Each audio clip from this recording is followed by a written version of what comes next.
میں بہک سکوں یہ مجال کیا، میرا رہنما کوئی اور ہے۔ نحمدہ ونصلی علی رسولہ النبی الکریم الامین، اما بعد فاعوذ باللہ السمیع العلیم من الشیطان الرجیم، بسم اللہ الرحمن الرحیم۔ قال اللہ تبارک و تعالی فی القرآن الحکیم، ان اللہ وملائکتہ یصلون علی النبی یا ایہا الذین آمنوا صلوا علیہ وسلموا تسلیما۔ الصلاۃ والسلام علیک یا رسول اللہ وعلی آلک واصحابک یا نبی اللہ۔ اللہ تعالیٰ کی حمد و ثنا سرور کونین جاند و عالم وجہ تخلیق کائنات حضرت محمد مصطفیٰ صلی اللہ علیہ وسلم اور آپ کے جمیع آل و اصحاب کی بارگاہ ناز میں درود و سلام کے نذرانوں کے بعد، انتہائی عزت اور احترام کے لائق سامعین عزیز قدر، میرے دینی اور یقینی دوستو، بزرگوں اور بھائیوں، قرآن کریم فرقان حمید کے تفسیری سلسلے بنام تفسیر اعجاز القرآن کے ساتھ اگلے درس کے ساتھ حاضر خدمت ہیں، اور بحمدہ تعالی آج اسی تسلسل اور اسی ربط کو آگے لیے بڑھیں گے، اور آج انشاءاللہ العزیز سورہ یوسف کے 5ویں رکوع اور 12ویں پارے کے مجموعی طور پر 15ویں رکوع کی تفسیر بیان کی جائے گی۔ سورہ یوسف ہے، آیت کا نمبر شمار 36 ہے، 5واں رکوع ہے۔ اللہ تعالیٰ ارشاد فرماتے ہیں، وَدَخَلَ مَعَهُ السِّجْنِ فَتَيَانِ قال احدهما انی ارانی اعصر خمرا وقال الاخر انی ارانی احمل فوق رأسی خبزا تأکل الطیر منه نبئنا بتأویلہ انا نراک من المحسنین۔ اور یوسف کے ساتھ قید خانے میں 2 جوان بھی داخل ہوئے۔ ان میں سے ایک نے کہا کہ میں نے خواب میں دیکھا کہ میں شراب کشید کر رہا ہوں، اور دوسرے نے کہا کہ میں نے خواب دیکھا کہ میں اپنے سر پر کچھ روٹیاں اٹھائے ہوئے ہوں جن میں سے پرندے کھا رہے ہیں۔ اے یوسف، آپ ہمیں اس کی تعبیر بتلائیے، بے شک ہم آپ کو نیک آدمی دیکھتے ہیں۔ یہاں پر 2 افراد کا ذکر ہے، اور یہ 2 افراد کون ہیں؟ یہ جو اس وقت کا موجودہ بادشاہ تھا، اس بادشاہ سے متعلقین تھے۔ ایک بادشاہ کا باورچی تھا اور ایک بادشاہ کا خادم تھا جو بادشاہ کی ضروریات وغیرہ پوری کرتا تھا۔ ان دونوں افراد پر یہ الزام تھا کہ ان دونوں افراد نے مل کر بادشاہ کو زہر دینے کی کوشش کی ہے۔ جب یہ جیل میں آئے، حضرت یوسف علیہ السلام کو بیماروں کی تیمارداری کرتے ہوئے، ہر دکھ درد رکھنے والے کی تکلیف کو بانٹتے ہوئے، ہر شخص کو نیکی کی تلقین کرتے ہوئے دیکھا، تو آپ کے اس کردار سے متاثر ہوئے یہ افراد، اور آپ کے متعلق یہ جو کلمہ انہوں نے کہا، یہ جملہ کہا، انا نراک من المحسنین، ہم آپ کو نیکوکاروں میں دیکھتے ہیں۔ تو اس کا مطلب یہ ہے کہ حضرت یوسف علیہ السلام نے جیل میں بھی اپنا کردار اتنا طاہر اور اتنا مقدس انداز سے رکھا تھا کہ جیل خانے کے قیدی اور جیل خانے کے جو داروغہ ہیں ان کے متعلق مفسرین، جیسا کہ علامہ ابن جوزی ذات المسیر وغیرہ میں لکھتے ہیں، وہ آپ سے محبت رکھتے تھے، آپ کے کردار کو دیکھ کر، آپ کے حسن سلوک کو دیکھ کر، اور آپ آہستہ آہستہ ان لوگوں کو دعوت و تبلیغ کا کام بھی کرتے رہے ساتھ ساتھ، اور ان کے عقیدے کی اصلاح بھی کرتے رہے۔ جب ان 2 افراد نے یہ دیکھا کہ حضرت یوسف علیہ السلام اس قید خانے میں انتہائی نیک پاک پاس شخصیت ہیں، تو اب ان 2 افراد میں ایک شخص نے حضرت یوسف علیہ السلام سے کیا عرض کیا کہ اے یوسف، ہم آپ کو نیک شخص دیکھتے ہیں، یقیناً آپ جھوٹ سے دور ہیں، آپ کو اللہ تبارک و تعالیٰ نے صفات خاص سے متصف فرمایا ہے۔ میں نے خواب دیکھا ہے کہ میں انگوروں کو نچوڑ رہا ہوں، اور اس کا جو رس ہے وہ نکال کر ایک گلاس میں ڈال رہا ہوں۔ اور حضرت یوسف علیہ السلام نے جب اس سے یہ خواب سنا تو آپ نے اس خواب کی تعبیر کیا بتائی؟ ان قریب تم رہا کر دیے جاؤ گے۔ تمہارا خواب اس بات کی طرف مشیر ہے، اشارہ دیتا ہے کہ تمہیں جلد ہی رہائی مل جائے گی اور تم بادشاہ کو شراب پلاؤ گے۔ اور دوسرے شخص نے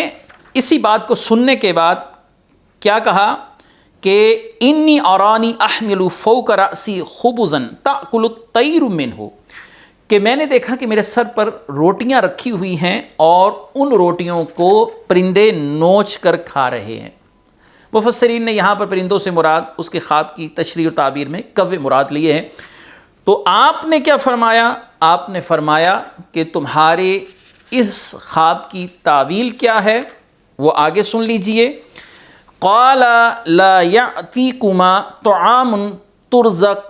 ترزقانہ الا نبأتکما بتأویلہ قبل ان یأتیکما ذالکما مما علمنی ربی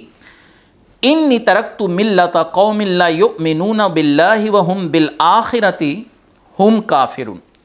فرمایا تمہیں جو کھانا دیا جاتا ہے وہ تمہارے پاس نہیں آئے گا مگر یہ کہ اس کے آنے سے پہلے میں تمہیں اس خواب کی تعبیر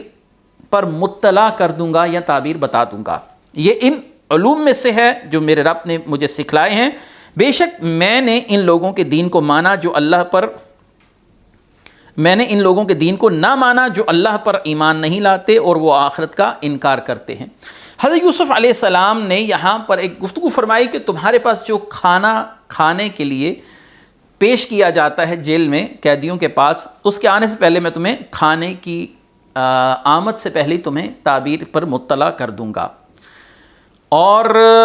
آپ نے اس کی تعبیر بتانے سے پہلے یہ بھی بتایا یہ کوئی تخمینے سے نہیں ہے، کوئی اندازہ نہیں ہے، جیسا کہ کاہنین اندازے سے خوابوں کی تعبیر یا قیاس آرائیوں سے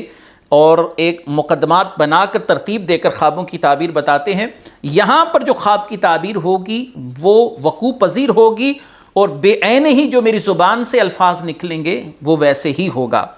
کیوں؟ ذالکما مما علمنی ربی، یہ ان علوم میں سے ہے جو میرے رب نے مجھے سکھلائے، یعنی جو بات میں کروں گا وہ مشیت اذنی ہوگی، وہی مشیت الہی ہوگی، میں اپنے رب کے حکم سے ہی تمہارے ساتھ بات کروں گا۔ جو بات ہوگی اس میں جھوٹ کا کوئی قطن شائبہ نہیں ہوگا۔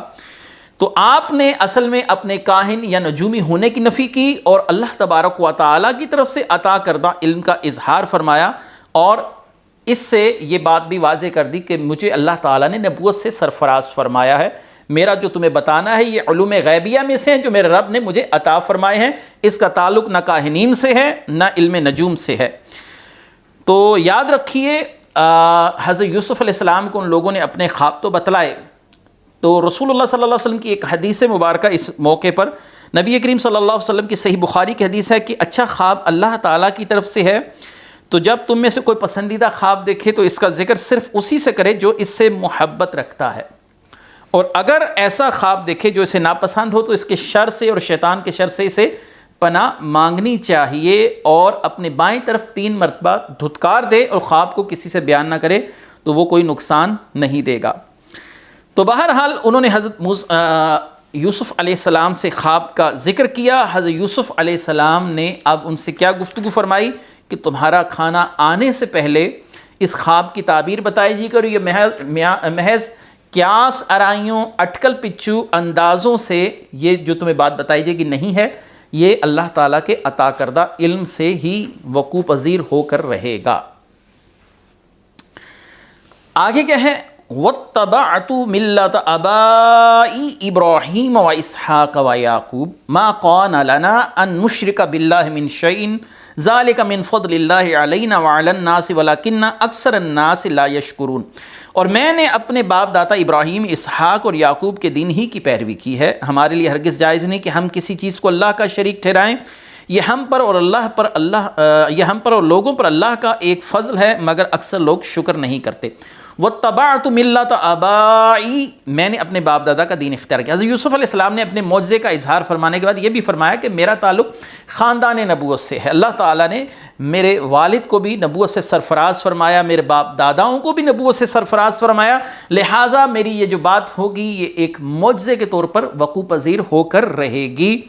اور اللہ تعالیٰ نے ہمیں اس گمراہی سے دور رکھا، ہمارے لیے ہرگز جائز نہیں کہ ہم اللہ کے ساتھ کسی کو شریک ٹھہرائیں۔ یہ اب ان کی اصلاح بھی کی جا رہی ہے۔ وہ جو 2 لوگ ہیں وہ چونکہ بت پرستی اور شرک کی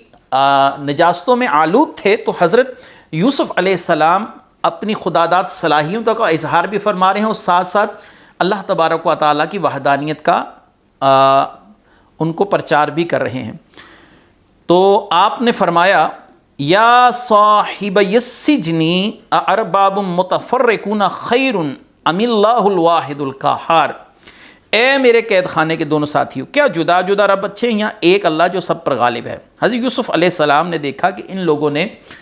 مختلف نوعیت کے بت بنا رکھے ہیں، چاندی کے بت ہیں، سونے کے بت ہیں، کوئی تانبے کے بت، کوئی لوہے کے بت، کوئی لکڑی کے بت، کوئی پتھر کے بت، اور کوئی کسی چیز کو مظاہر کائنات میں سے اپنا خدا سمجھ کر اس کی پرستش کر رہا ہے۔ تو آپ نے انہیں سمجھانے کے لیے ایک بات کہی،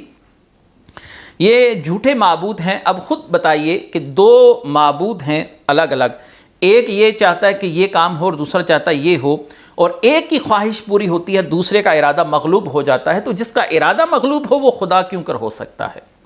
بڑی اچھی عقلی دلیل آپ نے فرمائی ہے اس مقام پر۔ تو جس کا ارادہ غالب رہے، جو اپنے معاملات کو پایہ تکمیل تک پہنچائے، اصل میں تو وہی خدا ہے جس کا منصوبہ پورا ہو کر رہے، جو کن فیکون کی قدرت رکھتا ہو۔ تو لہٰذا آپ اب آہستہ آہستہ ان لوگوں کی ذہن سازی بھی کر رہے ہیں کہ مختلف خدا بہتر ہیں یا ایک وحدہ لا شریک، اور یہ انداز دعوت ہے انتہائی احسن انداز سے۔ ما تعبدون من دونه الا اسماء سمیتموها انتم وآباؤکم ما انزل اللہ بها من سلطان ان الحکم الا للہ امر اللہ تعبدوا الا ایاہ ذالک الدین القیم ولکن اکثر الناس لا یعلمون۔ تم اس کے سوا صرف ایسے ناموں کی عبادت کرتے ہو جو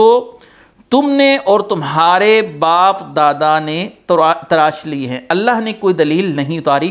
حکم تو صرف اللہ کا ہے، اس نے حکم دیا کہ اس کے سوا کسی کی عبادت نہ کرو، یہ سیدھا دین ہے، لیکن اکثر لوگ نہیں جانتے۔ دیکھیے، کسی چیز کو اپنی طرف سے کوئی نام مختص کر دینا تو یہ اس چیز کی حقیقت کو تبدیل نہیں کرے گا۔ مثلا آپ ایک کسی شخص کا مجسمہ بنا کر اسے کسی نبی کے نام پر مختص کر دیں، یہ حضرت ابراہیم کا مجسمہ ہے، یہ فلاں کا مجسمہ ہے، جیسے قوم نوح نے ود، سوا، یعوق، نصر یہ جو بت بنا رکھے تھے اور جن کو صالحین کے نام دیے ہوئے تھے، اور اپنے ظام کے مطابق ان کو صالح سمجھتے تھے اور یہ سمجھتے تھے کہ ان کی ارواح ان کے اندر تصرف کرتی ہیں وغیرہ وغیرہ۔ تو حضرت یوسف علیہ السلام نے اس سوچ کا بڑا اچھا طریقے سے رد کیا کہ آپ اپنے تائیں، اپنے اندازے سے، اپنے گیان، اپنے قیاس اور اپنے خیال کے مطابق انہیں جو مرضی نام دے دو، یہ صرف نام ہی رہیں گے، اس سے ان کی حقیقت تبدیل نہیں ہو سکتی۔ بت کو آپ کسی کا بھی نام دے دیں، چاہے آپ اس کو غوث اعظم کا نام دے دیں، چاہے آپ اس کو کسی ولی کا نام دے دیں، چاہے آپ اس کو کسی نبی کا نام دے دیں، لیکن اس سے اس کی حقیقت تو تبدیل نہیں ہو سکتی۔ جیسے آپ شراب کو پانی کہہ دیں تو شراب کو پانی کہنے سے، اس کا نام بدلنے سے کیا اس کی حقیقت تبدیل ہو جائے گی؟ قطعاً نہیں ہوگی۔ تو یہی اصل میں مشرقین کے ہاں مسئلہ تھا، وہ ان چیزوں کے از خود نام مختص کر دیتے تھے، اور اصل میں ان چیزوں کی پرستش کو اس شخص کی ہی پرستش تصور کرتے تھے جس کے نام پر وہ بت مختص کیا گیا تھا۔ اگر یہ پرستش انہی شخصیات کی ہوتی جن کے ناموں پر یہ بت اور مجسمے بنائے گئے تھے، جب سے حضرت عیسیٰ علیہ السلام کا ایک مجسمہ بنا دیا جاتا ہے، اس کو حضرت عیسیٰ علیہ السلام کے نام کے ساتھ مختص کر کر اسے حضرت عیسیٰ علیہ السلام ہی کی پرستش تصور کیا جاتا ہے، اس سوچ کا رد تو اللہ تعالیٰ نے قرآن میں کیا ہے۔ انکم وما تعبدون من دون اللہ حسب جہنم، تم اور تمہارے یہ من دون اللہ جن کی تم پرستش کرتے ہو سب جہنم میں جائیں گے۔ اگر وہ انہی کی پرستش ہوتی تو من دون اللہ میں یہ افراد شامل ہوتے جن سے اللہ تعالیٰ نے جنت کا وعدہ کیا ہے، وہ اولیاء ہیں، وہ انبیاء علیہ السلام ہیں۔ تو معلوم ہوا یہاں پر من دون اللہ ان بتوں کا نام، ان تصاویر کا نام، یا ان مجسموں کو کہا گیا کو جن کو وہ اپنی طرف سے از خود کوئی نام دیتے تھے اور اس کی پرستش شروع کر دیتے تھے۔ اب اگر کسی کے ذہن میں یہ سوال آئے کہ یہ سب کچھ ان مقدس ہستیوں کے ناموں پر ہی ہوا، تو ان کے ہاں تو یہی تصور تھا کہ ہم ان مقدس ہستیوں کی پرستش کر رہے ہیں، اس لیے وہ اس کی شکل کا مجسمہ بنا لیتے تھے۔ تو یاد رکھیے یہ سوال ناقص سوال ہے، کیونکہ بہت سے لوگ آگ کی پرستش کرتے تھے، وہ کس سالے کی شکل پر آگ کی پرستش کر رہے تھے؟ بہت سے لوگ درختوں کی پرستش، بہت سے لوگ سانپ کی پرستش، آج بھی گائے کی پرستش ہے، چاند کی پرستش ہے، سورج کی پرستش ہے، یہ کس نیک اور صالح شخص کی صورت پر ہیں؟ یہ تو از خود ان کے ذہن نے ایک گمان کیا اور اس گمان کی انہوں نے پیروی شروع کر دی، جیسا کہ حضرت یوسف علیہ السلام نے فرمایا یہ کیا ہیں؟ الا اسماء سمیتموها انتم وآباؤکم، یہ صرف نام ہی ہیں، ان کا حقیقت سے کوئی تعلق نہیں ہے جو تم نے اور تمہارے باپ داداؤں نے رکھے ہوئے ہیں۔ اور آگے کیا ہے اگلی آیت مبارکہ؟ یا صاحب السجن اما احدکما فیسقی ربہ خمرا وَأَمَّا الْآخَرُ فَيُسْلَبُ فَتَأْكُلُ الطَّيْرُ مِنْ رَأْسِهِ قُضِيَ الْأَمْرُ الَّذِي فِيهِ تَسْتَفْتِيَانِ، اے قید خانے کے دونوں ساتھی، تم میں ایک تو اپنے بادشاہ کو شراب پلائے گا، یہ وہی شخص ہے جس نے اپنا سچا خواب بیان کیا، اس نے تو واقعی خواب دیکھا تھا، اور دوسرا شخص جس نے حضرت یوسف علیہ السلام کے سامنے کذب بیانی سے کام لیا۔ یہ بھی رائے ہے مفسرین کی کہ حضرت یوسف علیہ السلام کو آزما رہا تھا کہ آپ نے ایک شخص کے خواب کی تعبیر بتائی اور آپ نے اس کی رہائی کا مجدہ سنا دیا، تو میں بھی کوئی خواب آپ کو بنا کر بتا دوں۔ تو اب کیا ہوا؟ وَأَمَّا الْآخَرُ فَيُسْلَبُ فَتَأْكُلُ الطَّيْرُ مِنْ رَأْسِهِ، اور جو دوسرا ہے کہ جس نے یہ دیکھا کہ اس کے سر سے روٹیوں کو کوے نوچ کر کھا رہے ہیں، اس کو سولی پر لٹکا دیا جائے گا اور پرندے اس کا سر کھائیں گے، یعنی اس کے سر کے گوشت کو نوچ نوچ کے کھائیں گے۔ اب جو دوسرے شخص تھا جس نے یہ تعبیر سنی اپنی موت والی، تو اس نے کہا میں نے تو یہ بات ویسے ہی کہی تھی، میں نے تو خواب نہیں دیکھا، میں نے مذاق کیا تھا۔ تو اللہ کے نبی نے فرمایا قُضِيَ الْأَمْرُ الَّذِي فِيهِ تَسْتَفْتِيَانِ، اب فیصلہ ہو چکا ہے جس کے بارے تم نے پوچھا تھا۔ اس کا مطلب ہے جب اللہ کے مقرب لوگوں کی زبان سے بات نکل جائے تو وہ قانون قدرت بن جاتا ہے، وہی اصول اور ضابطہ بن جاتا ہے۔ اب وہ بات حقیقت تھی یا نہیں تھی، لیکن نبی نے کیا کہا؟ قُضِيَ الْأَمْرُ الَّذِي فِيهِ تَسْتَفْتِيَانِ، کہ جو تم نے پوچھا تھا اب وہ فیصلہ ہو گیا، میری زبان سے بات نکل گئی ہے، اب بات ہو کر ہی رہے گی۔ یہ اصل میں وہ بات ہے کہ اہل سنت اللہ کے مقرب لوگوں سے دعا کرواتے ہیں، کیونکہ ان کی زبان سے بات نکل جائے تو اللہ تبارک و تعالی وہ بات پوری فرماتا ہے۔ بخاری شریف میں روایت ہے کہ رسول اللہ صلی اللہ علیہ وسلم کی ایک طویل حدیث کا آخری حصہ ہے کہ مشہور حدیث ہے کہ میں ولی کے کان بن جاتا ہوں، میں اس کی آنکھیں بن جاتا ہوں، اور آخری میں الفاظ ہیں میں اس کی زبان بن جاتا ہوں جس سے وہ مانگتا ہے، اور جب وہ مجھ سے مانگتا ہے وَلَئِن سَأَلَنِي لَأُوتِيَنَّ، جب وہ مجھ سے مانگتا ہے تو میں اسے ضرور ضرور ضرور عطا کرتا ہوں،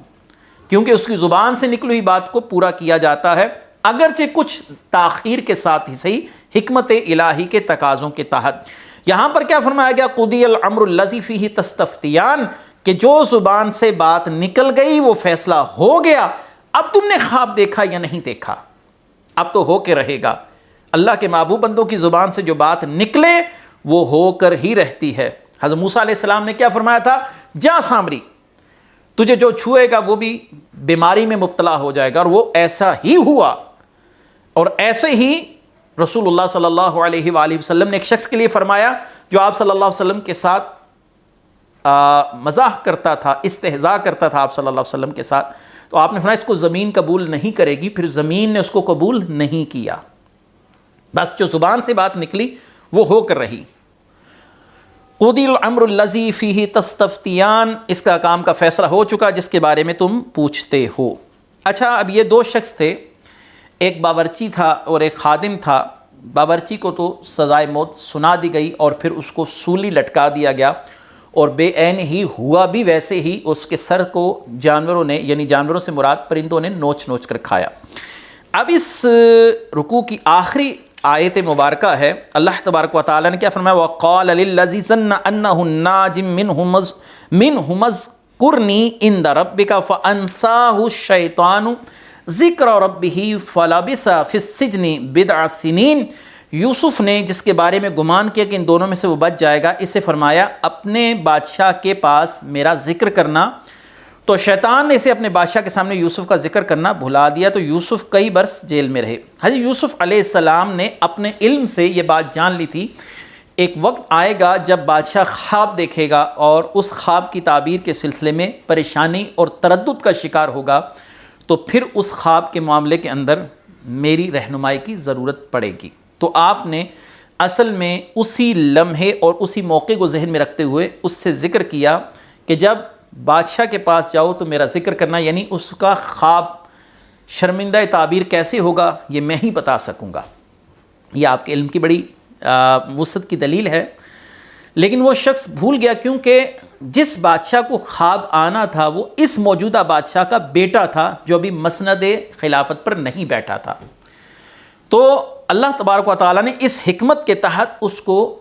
باورچی کو یہ بات بھلا دی، وہ بھول گیا، اور پھر وہ بادشاہ آ کر تخت نشین ہوا جس کو خواب آنا تھا، اور خواب آیا، اور اس خواب کی تعبیر کے سلسلے میں کاہنان مصر پریشانی میں متردد ہوئے، تردد کا شکار ہوئے، اور پھر اللہ تعالیٰ نے اس باورچی کو حضرت یوسف علیہ السلام کی یاد دلا دی، اور اس نے حضرت یوسف علیہ السلام کا تذکرہ کیا۔ نتیجتاً حضرت یوسف باہر آئے، اور اللہ نے جو مقام میں رفعت آپ کے لیے مختص کر رکھا تھا آپ پھر اس پر فائز ہوئے۔ اب یہاں پر یہ ہے کہ اللہ نے آپ کو مزید جیل میں کیوں رکھا، یہاں اس کے کیا محرکات یا اس کے اسباب ہیں؟ تو یاد رکھیے کہ اہل اللہ پر جو بھی مصائب، تکالیف اور پریشانیاں آتی ہیں ان میں ایک خیر کا پہلو ضرور مخفی ہوتا ہے۔ بادشاہ اکبر کے خلاف جب سیدنا مجدد علی ثانی رحمۃ اللہ علیہ نے اپنے دور کے اندر کھل کر کام کیا اور اس کے نظریات کا اور عقائد کا رد کیا، تو مجدد علی ثانی رحمۃ اللہ علیہ کو ان تکالیف اور صعوبتوں کا سامنا کرنا پڑا کہ اس کا بیٹا جب جہانگیر مسند پر بیٹھا تو جہانگیر نے مجدد علی ثانی رحمۃ اللہ علیہ کو گوالیار کے قلعے میں قید کر دیا۔ اب جب آپ کو قید کر دیا گیا تو آپ نے اس قید کے دوران جس کو لوگوں نے بڑا ہی برا جانا کہ مجدد صاحب کو قید کر دیا گیا، لیکن آپ نے اس قید کے دوران مختلف قیدیوں میں اپنی تبلیغی سرگرمیوں کو جاری رکھا، جس کے نتیجے میں ہزاروں ہندو غیر مسلمان ہوئے، اور آپ نے وہاں سے اپنی تبلیغ اور دعوت کا سلسلہ بھی جاری رکھا۔ آپ نے کچھ مکتوبات کے اندر، مثلا ایک مکتوب ہے آپ کے مکتوبات کے اندر، آپ نے اپنے بیٹے خواجہ محمد معصوم کو خط لکھا، وہاں سے خط لکھا، فرزندان گرامی، مصیبت کا وقت اگرچہ تلخ و بے مزہ ہے لیکن اس میں فرصت میسر آ جائے تو غنیمت ہے۔ مجھے اب فرصت ہے، میں ادھر قید و بند کی صعوبتیں اٹھا رہا ہوں، اس وقت چونکہ فرصت ہے اس لیے اللہ کا شکر ادا کرتے ہوئے میں تبلیغ میں مشغول ہوں اور تمہیں 3 باتوں کی تلقین کرتا ہوں۔ ایک یہ کہ ہر لمحہ قرآن کی تلاوت، نمبر 2 لمبی قرات کے ساتھ نماز، تیسرا کلمہ لا الہ الا اللہ کی تکرار کرو، اور جب کلمہ لا کے ساتھ نفس کے خود ساختہ خداؤں کی نفی کرو تو اس کے بعد لا کی تلوار سے اپنی خواہشات پر بھی ضرب لگاؤ، یعنی تمہارے اندر تمہاری خواہشات باقی نہ رہیں۔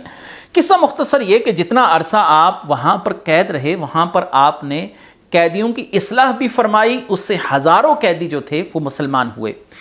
ایک محتاط اندازے کے مطابق مورخین کا کہنا ہے کہ 10,000 لوگ مجدد علی ثانی رحمۃ اللہ علیہ کے سبب مسلمان ہوئے۔ گویا آپ کا جیل میں رہنا بھی اللہ تعالیٰ کی اس حکمت کا مقتضا تھا کہ بہت سے ہزاروں لوگوں نے جہنم سے خلاصی پانی تھی۔ ایسے ہی حضرت یوسف علیہ السلام کے لیے ایک وقت مقرر تھا، اور جتنی دیر آپ جیل میں رہے آپ لوگوں کو دعوت و تبلیغ کا سلسلہ جاری رکھے ہوئے تھے۔ بہت سے لوگوں کی آخرت سنور گئی، بہت سے لوگ جہنم سے آزاد ہوئے۔ یہ معاملہ آپ کی رفعت اور درجات کی بلندی کا سبب بنا۔ آپ نے جیل میں رہ کر جو صبر اختیار کیا، اس صبر نے آپ کے مقام و مراتب کو اس مقام تک پہنچا دیا جو اللہ کے علم میں آپ کے لیے مختص تھے۔ تو لہٰذا یہ کہنا کہ بعض لوگوں نے یہاں پر یہ تفسیر کی کہ چونکہ آپ نے ایک باورچی سے اپنی سفارش کروانا چاہی تھی اس لیے اللہ تعالیٰ نے آپ کو مزید جیل میں رکھا، یہ بات ایک نبی کے شایع نشان نہیں ہے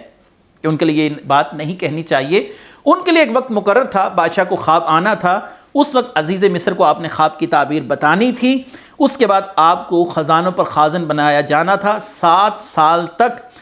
قحط کی صورتحال کو آپ نے مد نظر رکھنا تھا، اور وہ دوبارہ محرکات پیدا ہونے تھے کہ آپ کے بھائیوں نے آپ کے پاس آنا تھا، اور آخر میں ہزاروں لاکھوں لوگوں کے عقیدے کی اصلاح ہونی تھی، یہ تو اللہ تعالیٰ نے وقت مختص کر رکھا تھا۔ بہرحال حضرت یوسف علیہ السلام کا یہ واقعہ مختلف حکمتوں کا مقتضا ہے، جس میں سے چند ہم نے بیان کی اور چند جن پر ہم آگاہ نہیں ہیں، اللہ ہی بہتر جانتا ہے۔ ہم نے جو بیان کیا اگر اس میں کسی قسم کی کوتاہی ہوئی تو اللہ تعالیٰ میں معاف فرمائے، اور اللہ تبارک و تعالیٰ قرآن کریم کا فہم ہمیں کما حقہ نصیب فرمائے۔ وآخر دعوانا ان الحمد للہ رب العالمین۔ میں بہک سکوں یہ مجال کیا میرا رہنما